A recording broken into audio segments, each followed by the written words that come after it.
Now that was unbelievable. What is up, Flick fans, and welcome back to my channel. Today I'm talking the brand new Netflix series called Unbelievable. I was so excited for this. Interested to see what you guys think in the comments section down below. Let me know, did you enjoy this show and were you looking forward to it? So Unbelievable is the true story of Marie, a teenager who is charged with lying about having been raped, and two female detectives who followed a twisting path to arrive at the truth. So our lead in Marie, being played by Caitlin Dever, who I am just a massive fan of, especially this year. With a movie like Booksmart, she flexes those comedy chops, but then comes in this show and really showcases her emotional ability. And I've seen that before, right? But I was so excited to see what she could bring to the show. And then you have the other storyline going on, not concurrently, right? This storyline between these two cops actually takes place 3 years in the future from what happened to the character of Marie. Those two cops are played by Toni Collette and Mariette Weaver, two incredible actresses, and I was very interested to see how they were going to play off of each other. Their chemistry is vital to the show's success because it's half the show. Half the show is this storyline with the cops. The other half of the show is the storyline with Marie, and let me tell you, the level of frustration that I had during this first episode, and really the first 2 or 3 episodes, because of what Marie has to go through, kind of facing what happened to her. Even though the flashbacks are telling us one thing, you're starting to listen to the actual manipulation with certain other people, and it starts to become just as fuzzy for you as an audience member as it is for her, right? But then about halfway through episode 1, you realize, wow, this did actually happen, and no one, well, at first people believe her, but then maybe she starts to question herself because of the tragic nature of her experience, which anyone would go through, right? If you suffer something that tragic, you're going to have conflicting emotions, and your memory, it's going to be a bit fuzzy, but because of that, right?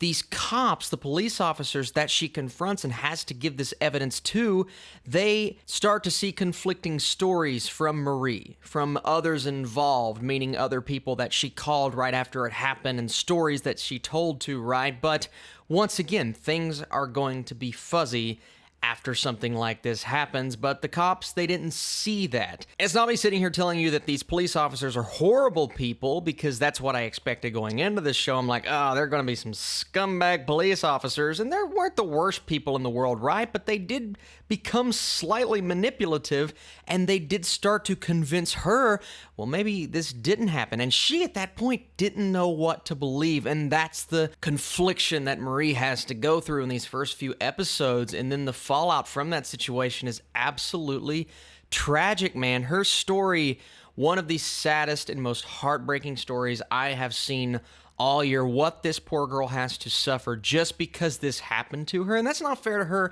at all. And that's what I was thinking the whole time I was watching this show. I'm like, none of this is fair. None of this is fair. To her, to some of the other girls that we join in on in later episodes. I believe it was episode 3, we pick up on a storyline, and you start to see how Toni Collette's character, how Mariette Weaver's character is going to play into the show in a bigger role than I anticipated, especially in episode 1. I thought this was going to be a pure story based around Marie, and then these other characters were going to come in every now and then, but no, it really is one thing happening here, one thing happening 3 years in the future, and as you expect, those storylines converge in extremely interesting and a wonderful way. I'm not going to tell you what happens with the story because I want you to find that out on your own. It is as emotional as you anticipate it to be, whether that's in one direction or the other. I'll let you guys figure that out, but the acting was just awesome from everyone, not just our 3 leads. Every supporting actor came in and delivered a powerhouse performance for the screen time that they had, and the filmmaking was really good as well. I had no issues with the cinematography. I thought on a technical level this show worked, the transitions, the way that it flowed, the way that I had absolutely no issue going from 2008 to 2011 to back to 2008 to joining in. I mean, It seems like something that could come off as confusing, but it wasn't in the least bit. And the fact that this is based off of a true story, a tragic true story, a horrible true story, a heartbreaking true story. If you're going into this thinking, oh, they're going to be pushing themes into our face and they're talking about things that maybe I don't want to talk about because they are political, this is the least political show dealing with something like this that I ever could have imagined seeing, because they go about it in the right way. They tell this small-scale story as clean as they possibly can, and that's what you're thinking at the beginning. It's like, oh, this is one case that we're dealing with, but then you start to find out, well, maybe she wasn't the only victim. Maybe there are more people coming forward, people that are actually being believed for what happened, and we have a serial rapist case on our hands.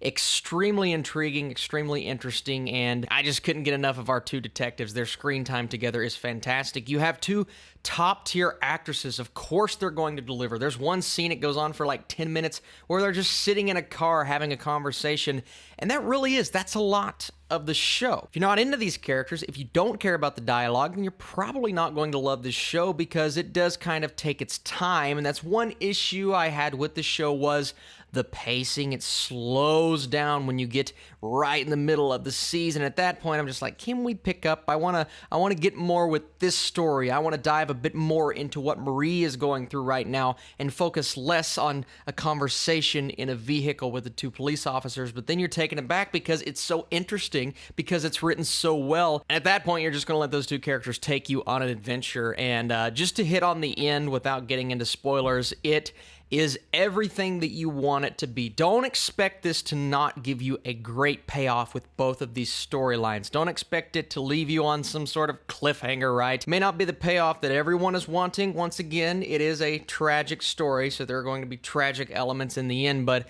I absolutely love what I got out of that final episode. Not gonna lie to you guys, I teared up one or two times, because it's very emotional, especially when you get into those final few scenes. There's a phone call at the end as well that just absolutely broke my heart. It was devastating. There was a standout line in there as well. You know what happens when you decide to not take what you get anymore? You get more. And after all that this character had been through, that line of dialogue just completely broke me in half, and I loved every second of that final episode. One of the stronger finales I have seen all year. Overall, guys, Unbelievable is a pretty unbelievable show. It's not the fastest moving show you're going to see all year. It's just true. It's heartbreaking. It's real, in the same vein as When They See Us, and on that emotional level of Chernobyl. I don't quite like this series as much as those two series, just because I was more captivated the entire time with those two. That doesn't mean I didn't love it. I love this, not in an entertaining way, but in a way that makes me sit back and go, you know what? Phenomenal performances, an exquisite storyline that I was captivated by. So happy Caitlin Dever got this opportunity. Everything came together at the main end, and I'm so happy with where the story left me. I'm going to go 83% for Unbelievable. I can't wait to see what you guys have to say in the comments down below. Let me know, guys. Is this a series that you all are going to watch? Did you enjoy your time while watching it? And did you get something out of it emotionally? And that is the most important thing. It's all about how it hits you, and with a series like this, I have a feeling it's going to hit a lot of people in the right place. Thank you once again for watching this video. More reviews to come, of course. We have some very special videos coming later, an Office tier list. And hey, you guys are asking, Austin, are you going to review Season 2 of The Chef Show? Not on this channel. There was an announcement that I am working on a Schmoes Know podcast on the Schmoes Know podcast feed called Clicking and Streaming, and on that podcast, you guys will find a show where I'm talking about all things Netflix. My thoughts on Unbelievable, The Chef Show, and The Island will all be on there with my co-host Ryan Snelling. Thank you so much for watching this video. You guys are the absolute best, and I'll see you very soon.